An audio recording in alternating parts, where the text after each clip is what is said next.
Hello and blessings, beautiful souls. So I am sitting outside, kind of on my veranda where I was drinking wine the other day, and I wanted to show you this space first. Look at this beautiful sky. Look at all of that gorgeous greenery. It's so nice. So I've been thinking about something. Hey, Ancient Visions. I have been thinking about something quite considerably yet. I haven't quite made up my mind, but I just wanted to sort of like put it out there and see what you guys thought about it. And we are currently reading Silent as the Trees, Devonshire Witchcraft, Folklore and Magic. And I might have mispronounced the bottom in reverse order or whatever, but that's the book. It's a Gemma Gary book. And within it, within its early pages, early chapters and that, what I found was stories by old witchways and cunning men and pellers and things of that nature, traditional witches of that particular region, and how they were keenly divided into two groups, and that was the practitioner of white witchcraft and the practitioner of black witchcraft. And so a good and bad, black and white, positive and negative, goody and malevolent, you know, all of that kind of thing. And it's written about so matter-of-factly, so it got me thinking, because I've never been one to sort of connect deeply with the colour of witchcraft. I've often said witchcraft is not tainted by colour. It's neither black nor white. It is both, and it is neither. It's a reflection of what's in the heart of the witch. But actually, now that I come to think of it, there would have been a time where everything was considered very much black and white, you know, positive and negative. And, you know, that might have been an ancient perspective or a semi-modern perspective, who knows? But there is definitely evidence to show that there is an evolution of this idea of coloured magic. And, you know, the positive and the negative. Probably the more far back you go in history, I've never found any kind of, you know, descriptives. Anything that I've read regarding sort of the anthropology of magic or anything of that nature, ancient folklore customs and things of that nature. But I know that growing up, magic was very much a thing, and it never sat very well with me, personally.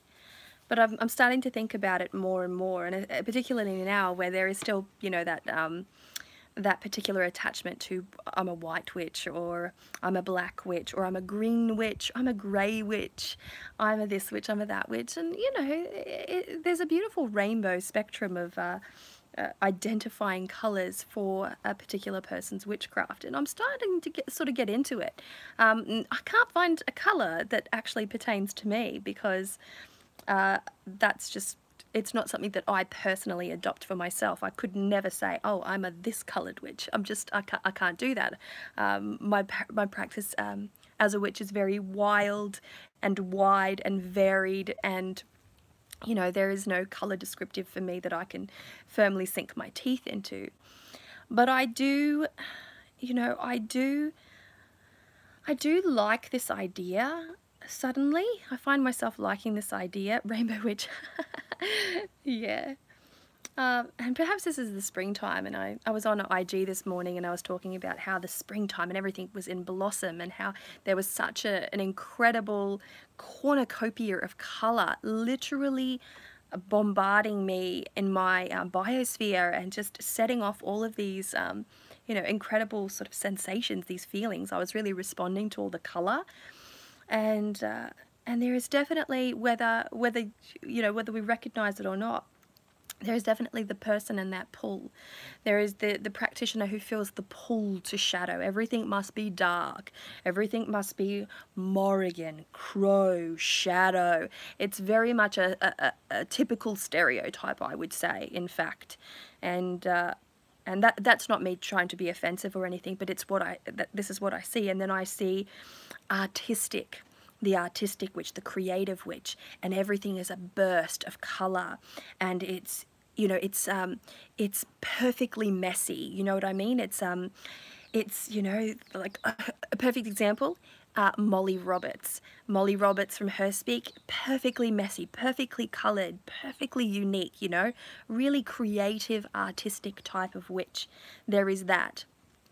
And then you have your, you know, your apothecary style witches, your green witches potentially, or your kitchen witches, or your hedge witches. And there's a tone to that as well. There's definitely a colour palette to it. You know, it's darker, more haunted, more shadowed colours, lots of greenery. You might see bones or flowers or herbs, things in jars. And there's, you know, and this is probably leaning into the natural aesthetic, but I wouldn't necessarily say that this has got anything to do with aesthetic per se, because it is an expression of a person's individual practice. If you are an apothecary style witch, then chances are you do have your apothecary bottles. That's very much a true reflection of your practice, and you know, your photography or video, or you know, images of that sort of scene, of that depiction. It feels very authentic to me. It feels very truthful, and you can feel it, you can see it in the same way as you can see the creative witch and the shadow witch and the green witch, for instance. And then you have the white witch, and the white witch is all a really interesting. I'm staring directly into the sunlight, and my screen just went really sort of like dark. I'm pretty dark, I can't help it. Alchemy seal, and that's totally okay, you know. You sort of go with what pulls you, you know, and it's a path that calls to you. I believe that, you know, whichever style, for lack of a better word, whichever style, whichever flavour, whichever colour of witchcraft you personally are attracted to, then that is an expression, and that is unique to you. And so this concept of the colour of witchcraft, while I've always been very adamant, no, that's not a thing. And I still think, you know, at its very core, it doesn't necessarily have a colour. But in modern terms, where everything is so visual, then perhaps now it does have a colour. Perhaps once upon a time it was a functional identifier, and this I can definitely see as it being a functional identifier. But perhaps now it is more about having, you know, this it has a color palette. And that's the thing with witchcraft, it's organic, it evolves, right? And it's evolved to be quite the visual thing. There are more depictions of witchcraft readily available all around us now, you know, in the busy world that we live in. And the other day, take for instance, I sent this to Gordon. I was at the art shop in Hobart, and Artery it's called, right in Hobart City, and I was there with my dad, and I was going to get a gift for my daughter, and I didn't know exactly what I wanted to get her, but it's her birthday coming up in October, like very soon, next Thursday, the 4th of October.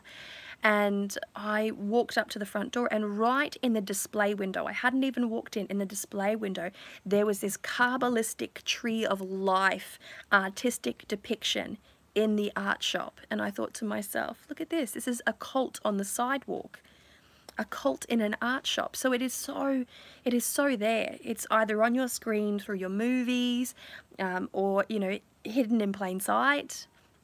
I went today to Signet, for instance. Signet's in the Huon Valley, and my father and I, you know, went there today after we did our laundry, and I had some things to do in Signet, and I went into Cobweb Designs. My father actually said, why don't you go into that little shop over there? And I went into this little shop called Cobweb Designs. I didn't really know too much about it. But when I walked in there, it was a proper pagan shop, right? And I had this wonderful and very enlightening conversation with a beautiful owner there named Susan. And she sat me down. I think I was in there for an hour, and she was talking with me. She showed me around, and out the front there is this incredible display of 3 feminine figures, and I never knew what they were. But then she explained to me just today, right there on the sidewalk, you would walk past it, they're next to a church. It was Persephone, it was Venus, Aphrodite, and it was Lilith. And the 3 aspects of the creative feminine, and they were right there, right in the garden, and you could walk straight past it. So these expressions of witchcraft in this wonderful outward manner, you know, hidden in plain sight. If you didn't know, they weren't outwardly identifiable. They were beautiful artistic sculptures made of bone and clay and resins of some sort, but there was such an earthy paganness to it, and you could have easily walked past and gone, oh, that's you know, quirky and beautiful and whatever. You could have had an opinion about it, but you would not have necessarily thought, that's Persephone, that's Aphrodite, that's Lilith. You wouldn't have thought that.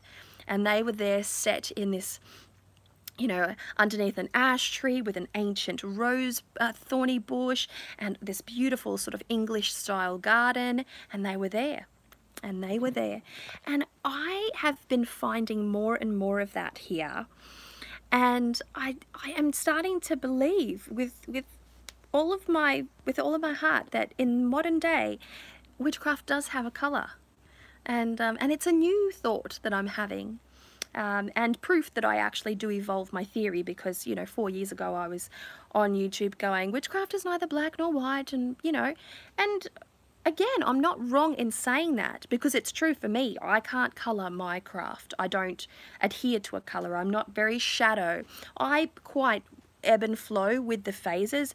I found, for instance, that, and this is particularly relevant to me and my Instagram. I actually love to take Instagram photos of my witchcraft. I really love it, especially when I'm doing the work and then I think to myself, I step back and I'm really seized by the beauty of what I see. I find my witchcraft to be beautiful witchery, and I'm genuinely taken. I'm like, sometimes I even just, I have to take a picture of that. That's amazing. That looks incredible. And it's a very thoughtful decision that I make.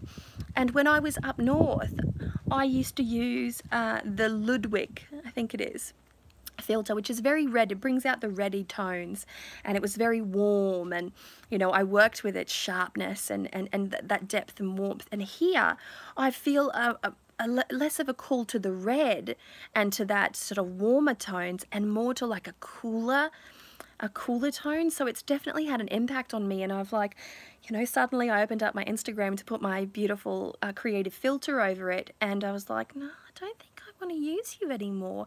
And then I struggled for a really long time there, just trying to find my new comfortable, because I felt like the colour, the flavour had changed for me. The colour of the craft, having moved from a really sunny place to a really shadowed place, had actually changed for me. And that's when I had my first thought. I'm like, oh, this is weird. I still wouldn't be able to pick a colour yet, but I do know that I've gone to a bit more of a shadow, you know, depiction of late, with more subdued tones, more bluer hues and that. But I'm still not dark. I wouldn't call myself the shadow witch. I wouldn't call myself the dark witch. Because there are times where I'm up there and I'm practicing sort of elements of very dark witchcraft, or I'm journeying to very dark places and I'm working with very dark deities. But that's not my constant. That's not my staple. I change it up. I'm very dynamic with my practice, and so I tend to take my cues, like I said, from nature. And we're in springtime now, and I feel this rise. And by the way, as I'm feeling this rise, this Persephone has started to call out. And I've never ever worked with Persephone. Demeter, yes, because I love me a crone.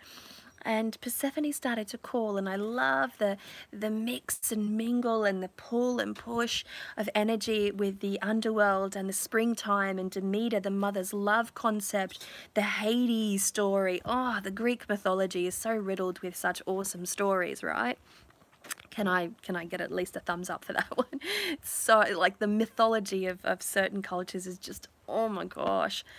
And I'm feeling that call to that idea of Persephone, but I've never had that interaction with her before, because, well, I've never lived anywhere that expressed the springtime like it does here. And as I'm sitting here in awe of the springtime and the cornucopia of colour that I'm consistently seeing, I keep, like today alone, I just said that I went to a place called Cobwebs, and the lady's introducing me to a statue of Persephone. And the other day, I'm sitting across at a spring equinox gathering, and the young girl that was sitting across from me said, I'm placing this as an offering for Persephone. And then before that, there was another example, and before that, there was another example. And I happen to find that when deity is attempting to get your attention, they present themselves in everyday conversation, in everyday situations, and everyday life. And that's how they slowly start introducing themselves, until eventually you start to dream them, until eventually their name pops up and you start to see them across your learning spheres and your social circle, and then they come and speak to you. So I'm very interested in this concept of colour, and I'm very interested in this concept and flavour of witchcraft, and I'd love to hear from you and sort of and understand exactly, you know, where you are with this concept as well, if you've had these similar thoughts. And yes, mix and match and be yourself, and that's fine. That's exactly right. I happen to think that a person's witchcraft is as unique as their fingerprint.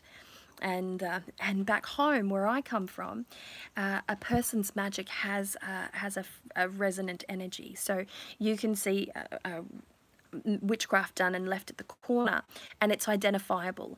That person, you almost know who did that, because it has a thing about it, you know, it has a style. And for witches that are prevalent workers in particular neighborhoods, their style is distinguishable from that of others, from that of novices who place down their witch workings at crossroads and things of that nature. So it does have an expression, it does have a creative flair to it. And wherever there is creativity, there is color, there's melody, there's, you know, there's spirit, there's quite an intense magical essence to it.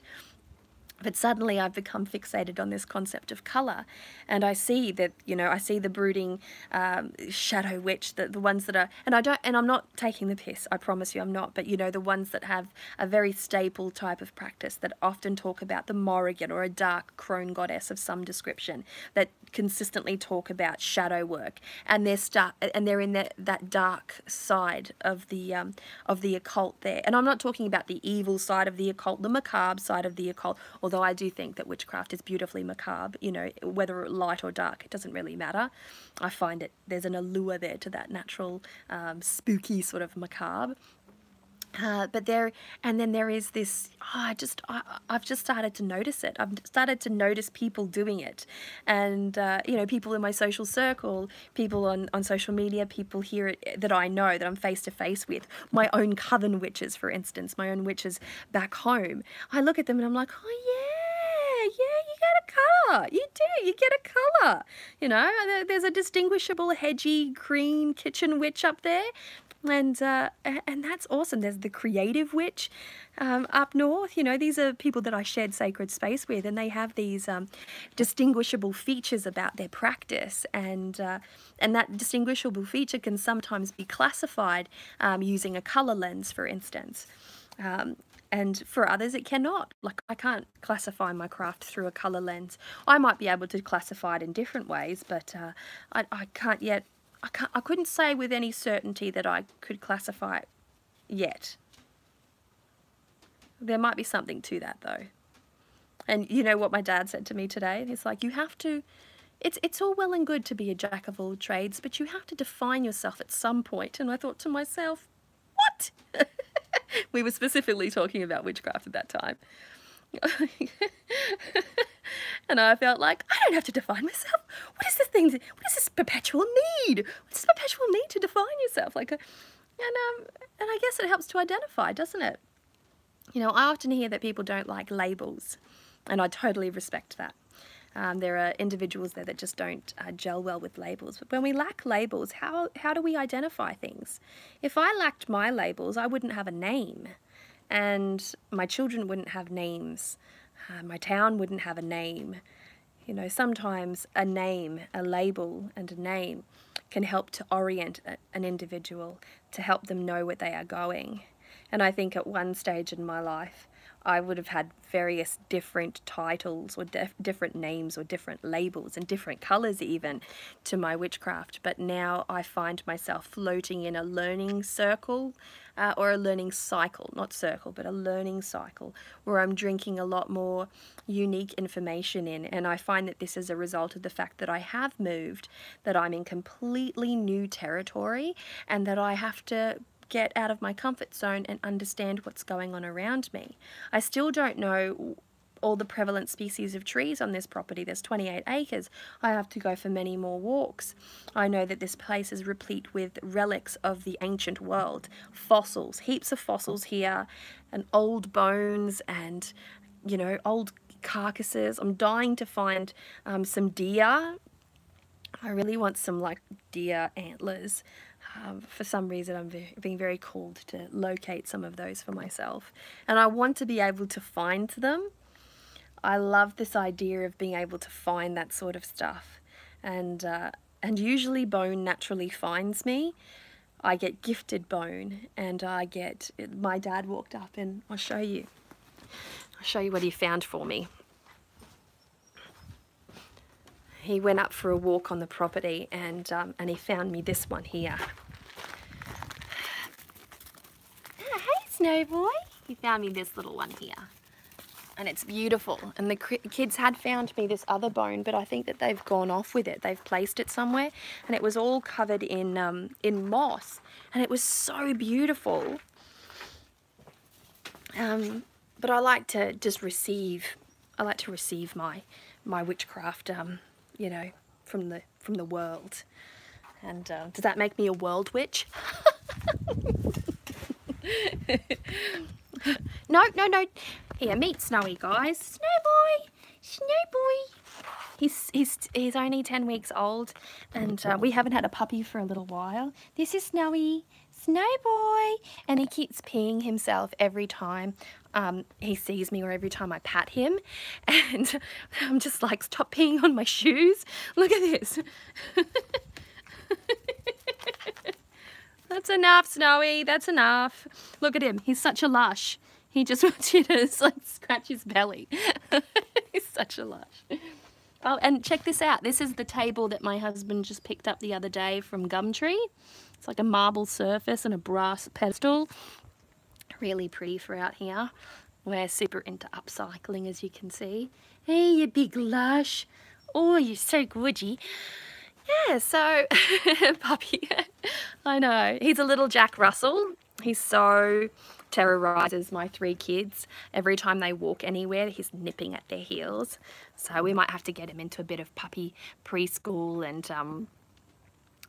and you know, sort of like start training him in a way to just be a little bit more calm, so he's not nipping and biting, because he's caused a bit of harm to my youngest daughter. He's bitten her playfully, and it's actually left quite the mark on her hand, and it's a bit unfortunate. But yeah, anyway, but I digress. You've met Puppy now, you've met Snowy. But yeah, I'm just having these thoughts on yeah, on the colour of witchcraft, and I'm down with the idea. I'm down with the concept now. I can see why people gravitate towards it. It also helps to catalogue from a mental perspective, you know, the phases of witchcraft that one goes through, because you know how it is, right? You're young, you're in a different phase. You know, you're preteen, you're teen, you're young adult, you're, you know, adult. You become middle-aged, and all of that sort of is a beautiful transition, and you're in a different headspace each and every time, and chances are you reinvent yourself, and that impacts your magic. You know, from when you're born, your magic will look one way, and then by the time you die, it will have gone through a full evolution.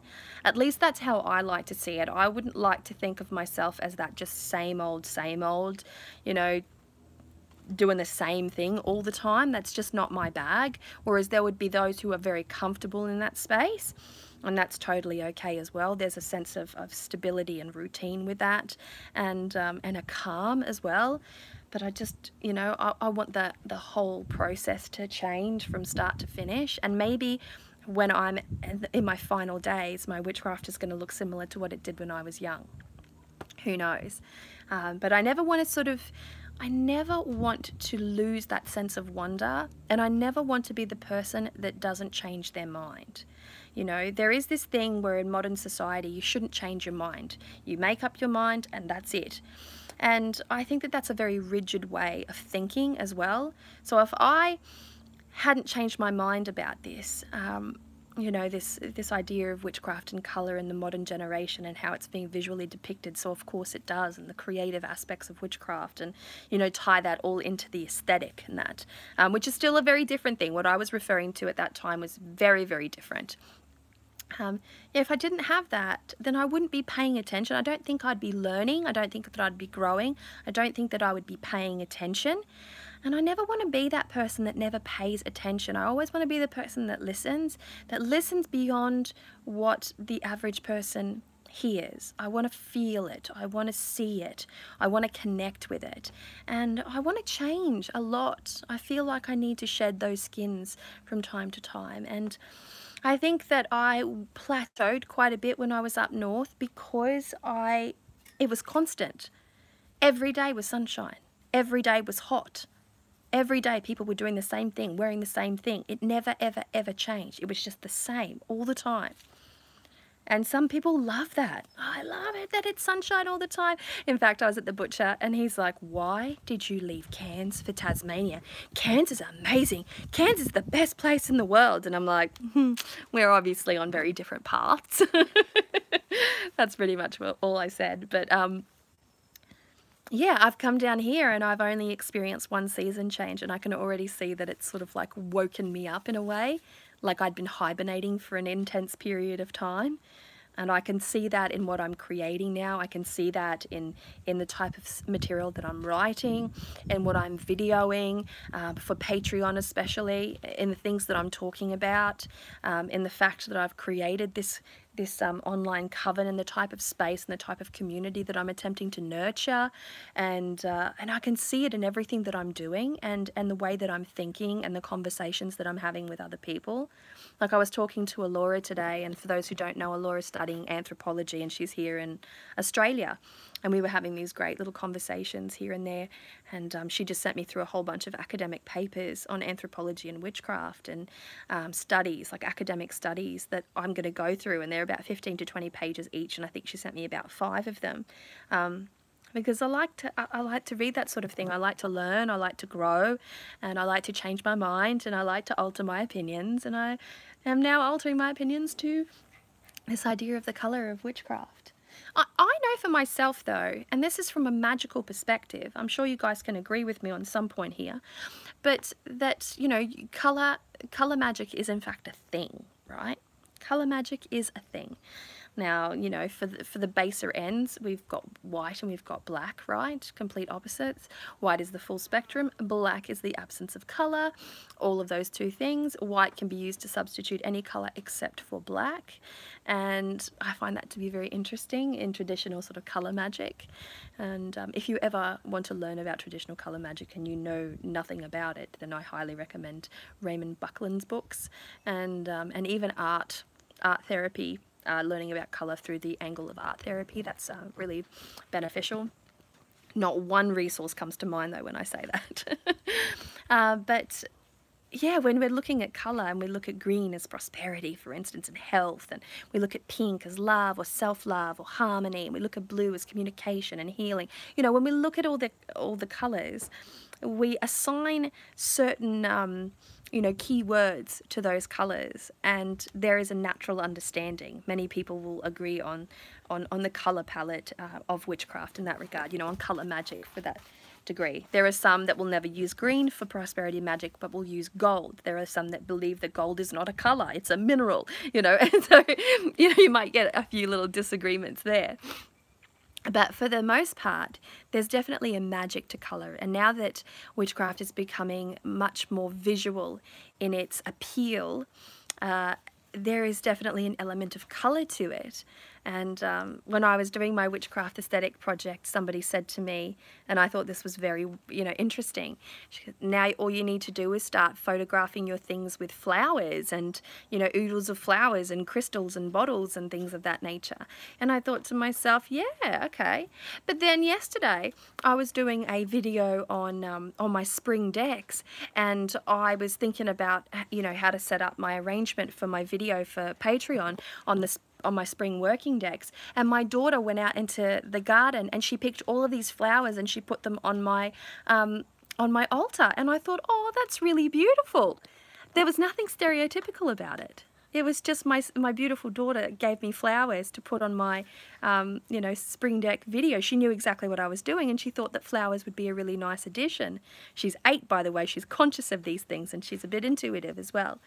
And I thought to myself, there was nothing stereotypical about that. And so that also brings a lot to my mind. And yeah, I'm just finding myself sort of blossoming. I'm finding myself blossoming, and this idea of colour sort of helps me, especially since I've been wandering around the countryside today, and I went down this alley and there were all of these fruit trees firmly in bloom. I think they might have actually been peach, and this flourish of like very light pink and white, and just like full bloom, like these trees in full bloom. And your black star diopside, if I'm not mistaken, pendant, is gorgeous. Oh, thank you. Yes, this is one of the Witch's Bounty ones. If you didn't see my Instagram photo, I actually post quite a bit on Instagram. I happen to love it. But when I first looked into it, it looked like a sonogram of my daughter. It looked exactly like what I saw the first time I received the sonogram photo of my first daughter. And it was like the baby with the hand like this. That's what I saw. And I'm like... And it says it's black, but I see a lot of green in it. I see a huge amount of green. And it, yeah, it's beautiful, and it creates like this starly sort of thing. Anyway, neither here nor there, but again, it's a little bit about colour, right? But yeah, just having this little thought about colour, and I wanted to know what you guys think about it, and, yeah, it's very interesting. It wasn't my intention, obviously, to classify anyone by colour. It's just I was trying to give examples, and it certainly wasn't my intention to, just define things in such a way for anybody else. I'm simply stating what I'm seeing at this moment in time and what's working for me. But I found this concept to be very interesting, and it makes me wonder sort of, what mind frame, what sort of situations a person is in their craft at these particular moments in time. And, especially when I see a lot of like shadow craft, I think that the shadow craft element is quite big, and there are many people healing out there. And I happen to think that, while I love the concept of shadow work, I think it's very, very talked about, and it also gives a bit of a misconception on what that might be. And I honestly believe that shadow work is something that anybody would benefit from, if I'm being entirely truthful. But there needs to be a level of deep understanding that, for me here in Australia, for me to be able to effectively talk about shadow and shadow work and things of that nature, I would have to, by law, do a Jungian spiritual psychology course and make sure that I'm being responsible with my information, because when it comes to a person's shadow, that can be a very tender place. And I see a lot of this shadow talk happening, and I wonder how many people are actually qualified. And I see a lot of the dark sort of elements of witchcraft, and it's, at the end of the day, that's none of my business. But I wonder, where the duty of care is when this information is being shared, if people are being qualified or getting their qualifications, if this is a necessity to be qualified to talk about these things in particular parts of the world. And that's just a little side note of mine. I I was having a conversation with Chris Ashburn, you know, many months ago, and we were talking about this very topic of qualification. And you know, Chris is quite dark. She's definitely a shadow witch. She's a death doula. She is a, you know, she's a person that works with these types of things, but she is qualified, and she actually has her qualifications on her website. And I think that that's really refreshing, because when you go and see a lot of these people that are talking about the shadowed aspects of the craft and shadow work, you never really see too much of this qualification. You know, that I've studied psychology, or I've studied Jungian spiritual psychology, or I've, you know, received my, you know, I've earned my ability or my right to talk about these things because I've taken great care to cultivate this knowledge over so many years. You know, I'm not the person that also believes that you need to have a qualification to do everything. I genuinely believe that if you've studied, you know, the shadow craft, if you've studied any subject for any prolonged period of time, then you have a right to start talking about it from the perspective of somebody who can provide guidance on that subject. But yeah, it's sort of, I'm not even sure what got me onto that little snippet, but I just found it very interesting. And I'm looking at shadow craft as well, because I could very well be very shadow here. Today is a particularly sunny day, but I don't often see the sunshine come out this much, and it's very overcast. In fact, I drove the other day from Gordon's place to my home. It was sunshine at his place. We're only a K&a-half away, and it was full dark grey sky, and everything was dark, and I could have even put my my headlights on my car, and I'm like, and my face, without even realizing, just smiled. All the green moss sort of like fluoroed up for me, and I just found myself feeling very happy about it. And I thought, what is this? What is this? What is this response? What is this very natural response to this? And so I could definitely get cozy in that. For myself, and it's rough, definitely digging deeper than some make it out to be. Yeah. Again, I'm not seeking to criticize anybody, and I'm definitely not attempting to dictate what should and shouldn't be. But when it comes to psychology, when it comes to a person's shadow, there can be an intense amount of trauma there. And the person that is facilitating the healing in that regard needs to know what they're doing. I have had a situation where I have sat in a circle with an individual who is conducting a shadow work, a childhood, you know, go back to your inner child and do all this sort of stuff. And one of the girls that was there, because that person didn't know what they're doing, one of those girls ended up quite fucked up as a result of it. And I thought to myself, you know, I just sort of saw what could happen if the individual that's actually giving the information, doing the talking about the tarot spreads, doing those sorts of things, consistently talking about these themes and these subjects, if they are not qualified, then there is every chance that they could actively be doing harm and not quite understanding or knowing what kind of harm they are doing, because they don't have the depth of knowledge that they may need in order to provide the right type of support for people. And this is not a general subject either. I find that a lot of people talk about shadow work, and it's not a general subject, because everybody's experience with shadow is very different one to the other. You might have some core beliefs that are the same, but it's not necessarily the same thing. I say you're not wanting people to be triggered when they aren't in a safe, yeah. But with all of this said, you know, and I see this aspect of shadow witchcraft and, you know, shadow talk and the darker sort of elements, the darker deity, the darker practices, the darker colour, the darker, you know, just the colour of it, you know, and it's quite fascinating. It's quite fascinating. And I dig it. Like, I like it. I like seeing it. I like seeing the expression of the shadow witchcraft. It helps to keep a necessary balance, and I like seeing the expressions of the flowery creative. I like seeing the middle ground, you know, the some more hedge witchy, which is a, you know, there was a call.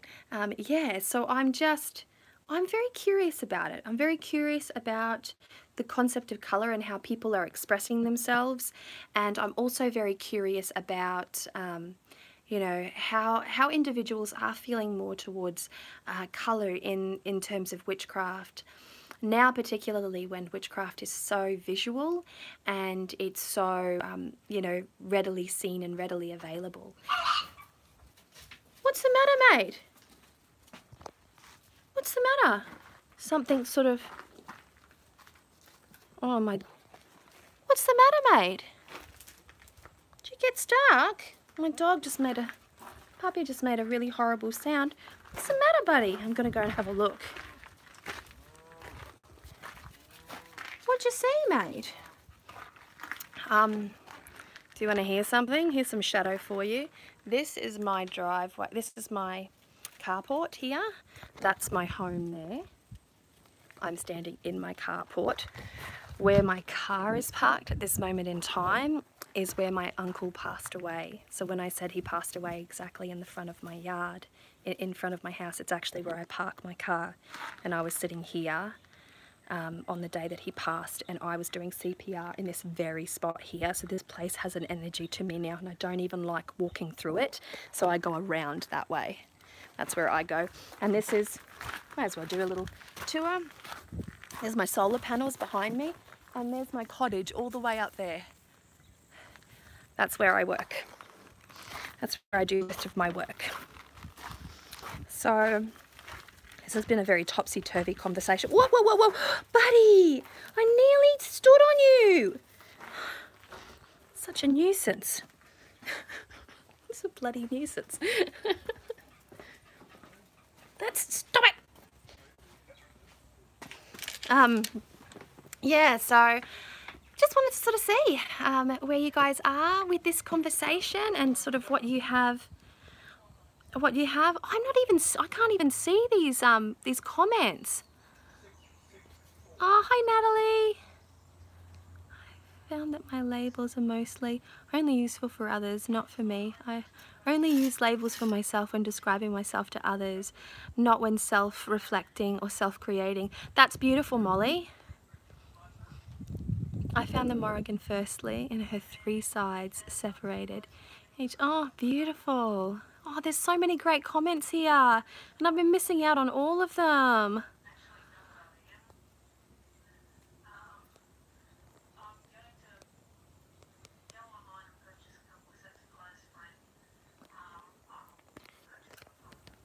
Oh, okay. So,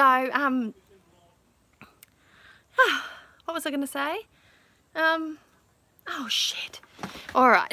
Well, I better get going because I've lost my train of thought, and I really wanted to read some of this great stuff that you guys have been writing. You always give me such great feedback, and you know, the ones that actually give me thoughtful feedback. There are a lot of assholes that leave some feedback as well. YouTube is actually getting better with filtering that kind of stuff. It's not a complaint, it's just a byproduct of the fact that you put your face out there and meh.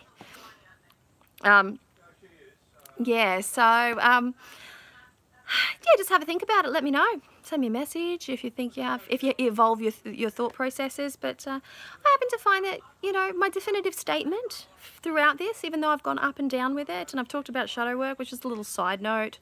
It's obviously on my mind, so thanks for listening to me for saying that, because it is a concern of mine.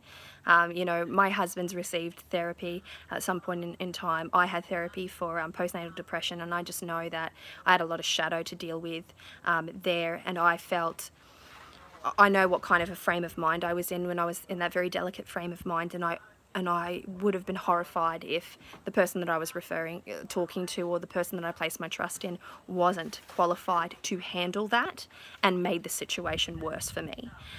So, you know, there's always that danger when you're dealing with people's minds. It's the last frontier, isn't it?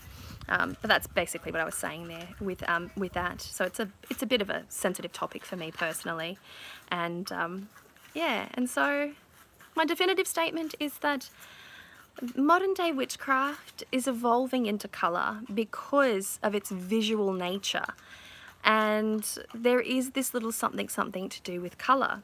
If you're interested to figure out where I got these initial thoughts from, especially when it was written in front of me in a book, that was Silent as the Trees, Devonshire Witchcraft, Folklore and Magic by Gemma Gary was the book that we're reading. We're reading that for our book club book on Patreon, and I did a live reading over there, and and it was beautiful, you know, this concept of black and black witch and white witch, and how a black witch would lay a curse, and, you know, it was always a ye old neighbour, and then the white witch would be sought out to remove thy curse. And there's a few pages introducing the witches of Devonshire, the ones that had the historical knowledge, the reputation, and, you know, and it links into Cecil Williamson, who is, you know, is one of the fathers of, like, modern magic, in the context of the fact that he introduced Gerald Gardner to the Necessary People. He introduced Gerald Gardner to Doreen Valiente, according to this, and this is not the first time I've ever read this information. But, you know, it's a fascinating read, and the stories, the accounts of witches, you know, let's meet the witches, basically, is what she's saying in the beginning of her book, and she talks about this concept of black and white, and toad witches, and, you know, they were definitions.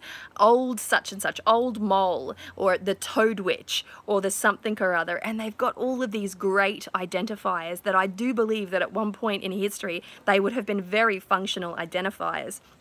So I'm wondering if that's coming back at any point in the form of colour or perhaps other titles. So anyway, just something to think about.